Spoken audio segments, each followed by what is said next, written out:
നമസ്കാരം. ഞാൻ നിങ്ങളുടെ സ്വന്തം ശരവൺ മഹേശ്വർ. കൃഷ്ണശിലയായി എന്ന എൻ്റെ പരമ്പരയിലെ 143 എപ്പിസോഡാണിത്. ഇന്ന് ഞാൻ നിങ്ങളോട് പറയുന്നത് പ്രശസ്ത നാടക നടനും ചലച്ചിത്ര നടനുമായ ശ്രീ ആലുമൂടനെ കുറിച്ചിട്ടാണ്. ഹാസ്യനടൻ, സ്വഭാവ നടൻ, അങ്ങനെ വിവിധ കലാമേഖലകളിൽ വിരാജിച്ച ഒരു നല്ല വ്യക്തിത്വം. എത്രയോ വർഷങ്ങൾക്ക് മുമ്പാണ് അദ്ദേഹത്തെ ഞാൻ കണ്ടിട്ടുള്ളതെങ്കിലും അഭിനയ രീതി ഒന്ന് വേറിട്ടതാണ്. മറ്റുള്ള നടന്മാരെ അപേക്ഷിച്ച് അദ്ദേഹത്തിൻ്റെ അഭിനയ ശൈലിയും വ്യത്യസ്തമാണ്. ഒരുപാട് നാടകങ്ങളിൽ അഭിനയിച്ച് മിന്നിത്തിളങ്ങിയ ശേഷമാണ് അദ്ദേഹം സിനിമയിലോട്ട് വരുന്നത്. ഞാൻ അദ്ദേഹത്തെ തിരുവനന്തപുരത്ത് വെച്ചിട്ട് പല വേദികളിലും നാടകം കളിക്കുമ്പോൾ, നാടകം അരങ്ങേറുമ്പോൾ കണ്ടിട്ടുള്ളതല്ലാതെ അധികം സംഭാഷണങ്ങളൊന്നും ഉണ്ടായിട്ടില്ല. ആലപ്പുഴ ഉദയ സ്റ്റുഡിയോയിൽ വെച്ചിട്ടാണ് നേരിട്ട് കാണാനും സംസാരിക്കാനും ഇടവന്നത്. 2-3 ദിവസമായി ചുമയും പനിയൊക്കെ പിടിച്ചിരിക്കുകയാണ്. അതാണ് ഇടയ്ക്കിടയ്ക്കുള്ള ശബ്ദ മാറ്റം. ചെയ്യുന്ന മേഖലയോട് 100% കൂറ് പുലർത്തണം എന്നുള്ളത് കൊണ്ടും നിരന്തരം ഓരോരോ എപ്പിസോഡുകൾ ചെയ്യണം എന്നുള്ള ഒരു ദൃഢനിശ്ചയമുള്ളതുകൊണ്ടും മുടക്കം വരരുത് എന്നുള്ളതുകൊണ്ടുമാണ് ഇങ്ങനെ ചെയ്യുന്നത്.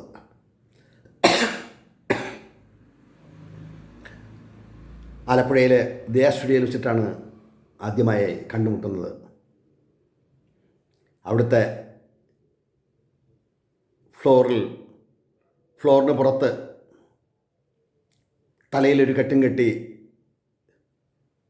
ഒരു മഞ്ഞ ജൂബയും മുണ്ടും ധരിച്ച് കടന്നു വരുന്നതാണ് ഞാൻ ആദ്യമായി കാണുമ്പോൾ എൻ്റെ ഓർമ്മയിൽ തെളിയുന്നത്. ഇരുത്തം വന്ന ഒരു കലാകാരൻ, ഹാസ്യമാണ് മേമ്പൊടിയെങ്കിലും അദ്ദേഹത്തിന് സ്വഭാവ നടനായും ക്യാരക്ടർ റോളുകളിലുമൊക്കെ മിന്നിത്തിളങ്ങിയ ഒരു പ്രതിഭ. അദ്ദേഹത്തെക്കുറിച്ച് ചിലത് സൂചിപ്പിക്കാം. 1933 മാർച്ച് 10 ചങ്ങനാശ്ശേരിയിൽ ചെത്തിപ്പുഴ എന്ന സ്ഥലത്ത് ജനനം. ഡൊമിനിക് എന്ന മനുഷ്യൻ ആലുമൂടൻ എന്ന പേരിൽ അറിയപ്പെട്ടു. ഞങ്ങൾ വരുന്നു എന്ന നാടകത്തിലൂടെയാണ് തുടക്കം. ചങ്ങനാശ്ശേരി ഗീതയിലും KPCയിലും 15 വർഷത്തോളം അഭിനയ ജീവിതം. 7 രാത്രികളിൽ എന്ന നാടകം 1000-ഓളം സ്റ്റേജുകളിൽ അരങ്ങേറി. 1966 കുഞ്ചാക്കോ സംവിധാനം ചെയ്ത അനാർക്കലി എന്ന ചിത്രത്തിലൂടെ തുടക്കം. മൂട്ട എന്ന ഹാസ്യ കഥാപ്രസംഗം. പ്രിയദർശൻ്റെ സംവിധാന ശൈലിയിൽ മെനഞ്ഞെടുത്ത അദ്വൈതം എന്ന ചിത്രത്തിൻ്റെ സെറ്റിൽ വെച്ച് 1992 മെയ് 3 അദ്ദേഹം ഈ ലോകത്തോട് വിട പറഞ്ഞു. മൂട്ട എന്ന ഹാസ്യ കഥാപ്രസംഗം വേദിയിൽ അവതരിപ്പിക്കുമ്പോൾ അദ്ദേഹത്തിൻ്റെ ഊർജം, അദ്ദേഹത്തിൻ്റെ പ്രകടനം കാണികളെ ഇരുത്തി ചിന്തിപ്പിക്കും.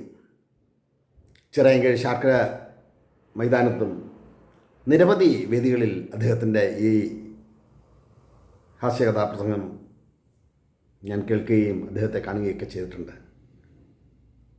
ഏറ്റവും കൂടുതൽ എന്നെ അദ്ദേഹത്തെക്കുറിച്ച് ചിന്തിക്കാൻ ഇടയാക്കിയത് ഒരു പടത്തിൻ്റെ ഷൂട്ടിംഗ് കഴിഞ്ഞ് ഞാനും എൻ്റെ ഒരു സുഹൃത്തും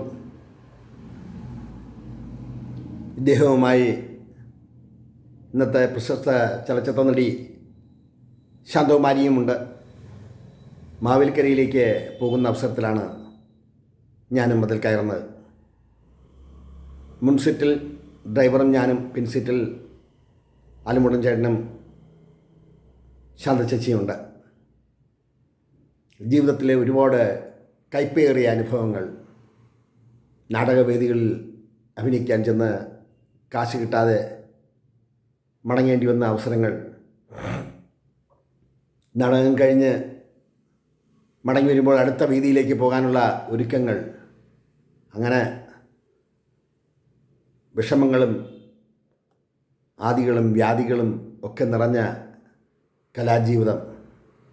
അപ്പോൾ ഞാൻ കാറിൽ യാത്ര ചെയ്യുമ്പോൾ ഞാൻ അൽമോടൻ ചേട്ടനോട് ചോദിച്ചു, ചേട്ടാ ഒറ്റ വാക്കിൽ പറയണം, ഈ അഭിനയ ജീവിതം കൊണ്ട് നേട്ടമാണോ കോട്ടമാണോ ഉള്ളത്? കൂടുതൽ ആലോചിക്കരുത്, നേട്ടം തന്നെയാണ്. അപ്പോൾ കോട്ടങ്ങളൊന്നുമില്ലേ? കോട്ടങ്ങളുണ്ട്, പക്ഷേങ്കിലും നേട്ടങ്ങൾക്കാണ് മുൻതൂക്കം.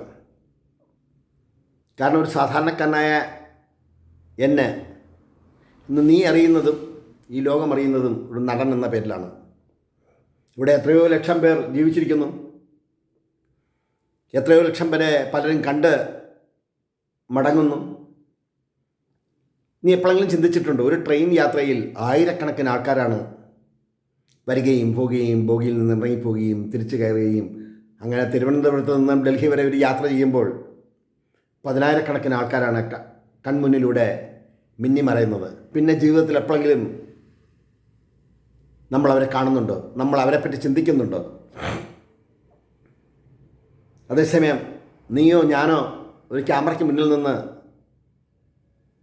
4 ചിത്രങ്ങളിൽ വേഷം ചെറുതായാലും വലുതായാലും ശരി മുഖം കാണിച്ച് മടങ്ങുമ്പോൾ ഈ ലോകത്തെവിടെ ചെന്നാലും ഏതെങ്കിലും ഒരാൾ എന്നെ തിരിച്ചറിഞ്ഞാൽ അതാണ് ഞാൻ നേടിയ ജീവിതത്തിലെ ഏറ്റവും വലിയ വിജയം എന്ന് അദ്ദേഹം പറയുമ്പോൾ ഞാനിങ്ങനെ ആലോചിച്ചു. ഒരു തരത്തിൽ ചിന്തിച്ചാൽ ശരിയാണ്. KPSCയിൽ 15 വർഷത്തോളം ചേട്ടൻ അഭിനയ കളരിയിൽ ഉണ്ടായിരുന്നല്ലോ. ആ അനുഭവങ്ങൾ ചേട്ടന് നേടിത്തന്നത് എന്താണ്? അത് ഒരുപാട് സാമ്പത്തിക ഗുണങ്ങളൊന്നും ഉണ്ടായില്ലെങ്കിലും ഒരുപാട് പേരെ കാണാനും പരിചയപ്പെടാനും ഒരുപാട് കലാകാരന്മാരെയും കലാകാരികളെയും ഒക്കെ നേരിൽ കണ്ട് സംസാരിക്കാനും, അങ്ങനെ നിരവധി ഗുണങ്ങൾ. സാമ്പത്തിക ഗുണം മാത്രമല്ലല്ലോ ജീവിതം എന്ന് പറയുന്നത്. അപ്പോൾ ഇടയ്ക്കേറി ശാന്തകുമാരി ചേച്ചി പറഞ്ഞു, ശരിയാണ്, നമ്മളങ്ങനെ ചിന്തിക്കുമ്പോൾ ശരിയാണ്. ഈ ഉറക്കമുളച്ചിലും ഈ രാവും നമ്മൾ കടന്ന് അടുത്ത സെറ്റിൽ ചെല്ലുമ്പോൾ നമ്മളല്ലാതായി മാറുന്നു. ഇതല്ലാണ്ട് വേറെ ഒരു കഥാപാത്രത്തെ നമ്മൾ സ്വാംശീകരിക്കുന്നു. അപ്പോൾ എങ്ങനെ പെരുമാറിയാലും എങ്ങനെ ചിന്തിച്ചാലും നമ്മളിലൂടെ ജനിക്കുന്ന കഥാപാത്രങ്ങൾ ഒരാളുടെ മനസ്സിലെങ്കിലും തങ്ങി നിൽക്കാൻ കഴിഞ്ഞാൽ അത് ജീവിത വിജയം തന്നെയാണ്. ഞാനും ജീവിതത്തിൽ ഒരുപാട് ബുദ്ധിമുട്ടിയിട്ടുണ്ട്. അപ്പോൾ ഞാനൊന്നും മിണ്ടിയില്ല. അപ്പോൾ അൽമുടൻ ചേട്ടൻ പറഞ്ഞു, എന്താ നിനക്ക് അഭിപ്രായമൊന്നുമില്ലേ പറയാൻ? ചിന്തിക്കണ്ടേ ചേട്ടാ, ചുമ്മാ ചാടിക്കയറി എന്തെങ്കിലും പറഞ്ഞാൽ മതിയോ? നീ ചുമ്മാതെ പറയടാ, നമുക്ക് കേൾക്കാമല്ലോ. നമ്മൾ ചുമ്മാതെ എന്താ പറയുക? എന്ത് കേട്ടാലും അതിനൊരു ജീവിതമായിട്ടൊരു ബന്ധം വേണ്ടേ? അത് നീ പറഞ്ഞത് ശരിയാണ്. നമ്മൾ ഏത് ശരി? ഇപ്പം പറഞ്ഞത് നീ ശരിയാണെന്ന്. നമ്മൾ അത് ശരി. ഉറക്കം വന്ന് തുടങ്ങിയല്ലേ? ഇല്ലടാ, ഞാൻ കുഞ്ചാക്ക സാറിൻ്റെ ചിത്രങ്ങളെക്കുറിച്ചും അവിടുന്ന് കിട്ടുന്ന പ്രതിഫലത്തെക്കുറിച്ചും അദ്ദേഹത്തിൻ്റെ സംവിധാന ശൈലിയെക്കുറിച്ചുമൊക്കെ അറിയാണ്ടെന്ന് ഓർത്തുപോയി. അദ്ദേഹത്തിൻ്റെ സംവിധാനത്തിലൂടെയാണല്ലോ ഞാൻ സിനിമ എന്ന ഈ ലോകത്ത് എത്തപ്പെട്ടത്. നിനക്കറിയാമോ, ഞാൻ എത്രയോ ചിത്രങ്ങളിൽ അഭിനയിച്ചു. അതിനുശേഷം നൂറുകണക്കിന് ചിത്രങ്ങളിൽ അഭിനയിച്ചു. പക്ഷെ അന്നും ഇന്ന് നിന്നോട് സംസാരിക്കുക അവസരത്തിലും അദ്ദേഹം ജീവിച്ചിരുന്നപ്പോൾ എത്ര മണിക്കൂറായാലും അദ്ദേഹത്തിൻ്റെ മുന്നിൽ ഞാൻ ഇരിക്കാറില്ല. അത് എന്താണെന്ന് വെച്ചാൽ എന്നെ ഞാനാക്കിയത് അദ്ദേഹമാണ്. എന്നിലെ കലാകാരനെ കണ്ടെത്തിയത് അദ്ദേഹമാണ്. അപ്പോൾ എനിക്ക് വേണമെങ്കിൽ അദ്ദേഹത്തിന് മുന്നിൽ കസേരയിട്ടിരിക്കാം. ഗുരുത്വം, വകതിരിവ്, ബഹുമാനം, ഇതൊക്കെ നമ്മുടെ ഉള്ളിൽ നിന്നും വരണം. അപ്പം ഞാനൊരു കുസൃതി ചോദ്യം പറഞ്ഞു. ചേട്ടാ കാറിലാണ്, അതുകൊണ്ട് ചേട്ടനെ ബഹുമാനിക്കാൻ ഇപ്പോൾ കാറിൽ എഴുന്നേറ്റ് നിൽക്കാൻ പറ്റില്ല. നീ എന്നെ ബഹുമാനിക്കണ്ട, നീ തൽക്കാലം അവിടെ ഇരുന്ന് സംസാരിച്ചാൽ മതി. നമ്മൾ ചിരിച്ചു, എല്ലാവരും ചിരിച്ചു. ഞാൻ പറഞ്ഞു ചേട്ടാ ബഹുമാനക്കുറവൊന്നുമില്ല, ആ വിനയവും ആ രീതിയും ഒക്കെ നല്ലതിൻ്റെ ലക്ഷണമാണ്. ട്രിവാൻഡ്രത്തെ മെർലാൻ സ്റ്റുഡിയോയിൽ ശ്രീ സുബ്രഹ്മണ്യം മുതലാളിയെ കാണാൻ പല അവസരത്തിൽ ഞാൻ ചെന്നപ്പോഴും മലയാളത്തിലെ പ്രശസ്തരായിട്ടുള്ള പ്രേംനസീറും ശ്രീ മധുസാറുമൊക്കെ എത്രയോ സമയം അദ്ദേഹത്തിൻ്റെ മുന്നിൽ നിൽക്കുന്നത് ഞാൻ നേരിൽ കണ്ടിട്ടുണ്ട്. എത്രയോ മണിക്കൂറുകൾ. അവർക്ക് സുഖമായിട്ട് അവരുടെ മുന്നിലിരിക്കാം. പക്ഷെ അതല്ല, ബഹുമാനം കൊടുത്ത് ബഹുമാനം വാങ്ങുക. ഇരിക്കൂ ഇരിക്കൂ എന്ന് പലതവണ പറഞ്ഞാൽ പോലും ഇരിക്കാറില്ല. ഇന്നത്തെ തലമുറ എങ്ങനെയാണെന്നൊന്നും എനിക്കറിയില്ല. പക്ഷെ അന്ന് അങ്ങനെയായിരുന്നു. അദ്ദേഹത്തിൻ്റെ ഏത് ചിത്രം ചെയ്താലും എനിക്ക് സ്യൂട്ടബിളായ വേഷമുണ്ടെങ്കിൽ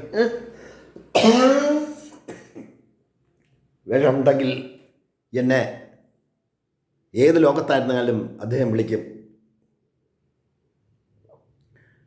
വലുതായിട്ടുള്ള പ്രതിഫലം ഒന്നും തന്നില്ലെങ്കിലും തരുന്ന പ്രതിഫലം കൃത്യതയോടും സ്നേഹത്തോടും തന്നിരുന്നു എന്നുള്ളതാണ് വാസ്തവം. ഒരു നടന്മാരും ഒരു നടികളും അദ്ദേഹത്തിൻ്റെ ചിത്രങ്ങളിൽ അഭിനയിക്കുമ്പോൾ സമ്പത്തിനെക്കുറിച്ച് പറഞ്ഞിട്ടേയില്ല. എത്രയോ പേരോട് ഞാൻ സംസാരിച്ചു, അവരെല്ലാം പറയുന്നത് അങ്ങനെയാണ്. തുക ചെറുതാണെങ്കിലും അത് കൃത്യതയോടെ പടത്തിൻ്റെ ഷൂട്ടിംഗ് കഴിയുമ്പോൾ തന്നിട്ടുള്ള വ്യക്തിത്വമാണ് ശ്രീ കുഞ്ചാക്കോ എന്ന് അദ്ദേഹം വണ്ടിയിലിരുന്ന് പറഞ്ഞു. നിനക്ക് എൻ്റെ വില മനസ്സിലാക്കാൻ ഒരു ചാൻസ് വേണോ എന്ന് ചോദിച്ചു.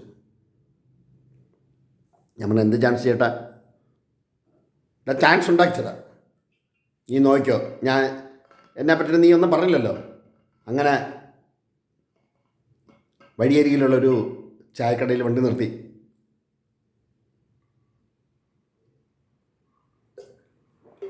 എന്നിട്ട് അദ്ദേഹം പുറത്തിറങ്ങി. നീ ഇറങ്ങണ്ട, നീ വണ്ടിയിലിരി. പുറത്തിറങ്ങി ഒരു കടയിൽ നിന്ന് 2 ചായയും ഒരു പഴക്കേക്കും അദ്ദേഹം വാങ്ങി. ഒരു ചായ അദ്ദേഹം ഇത്രയും കുടിക്കാനും ഒരു ചായ ശാന്തമാരി ചേച്ചി കൊടുക്കാനും. ഞങ്ങളും പുറത്തിറങ്ങി. ഞങ്ങളും ചായക്ക് ഓർഡർ ചെയ്തു. ചായ എല്ലാം വാങ്ങിച്ചു കുടിച്ചു. കടക്കാരൻ ഞങ്ങളുടെ 3 പേരുടെയും, ഷാന ചേച്ചിയെ കണ്ടിട്ടില്ല, ഞങ്ങളുടെ 4 പേരുടെയും മാത്രം പൈസ വാങ്ങിച്ചു.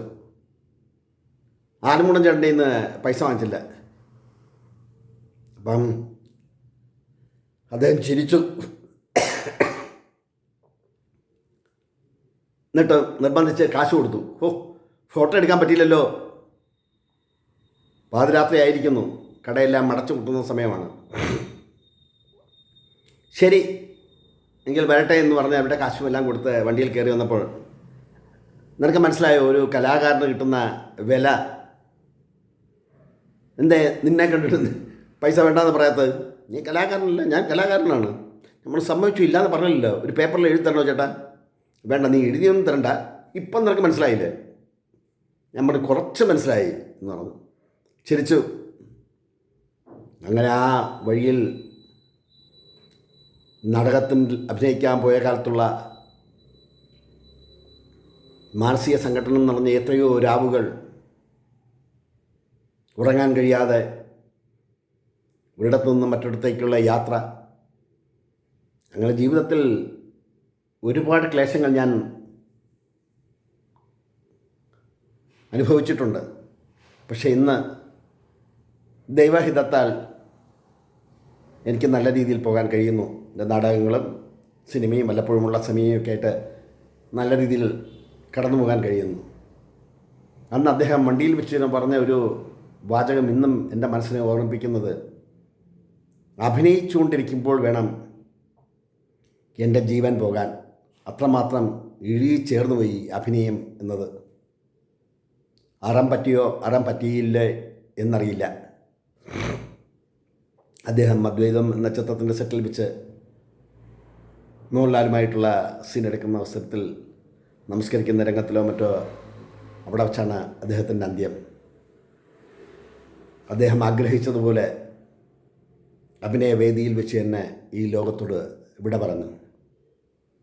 കാലം എത്രയോ കഴിഞ്ഞിരിക്കുന്നു, എത്രയോ വർഷങ്ങൾ കഴിഞ്ഞിരിക്കുന്നു.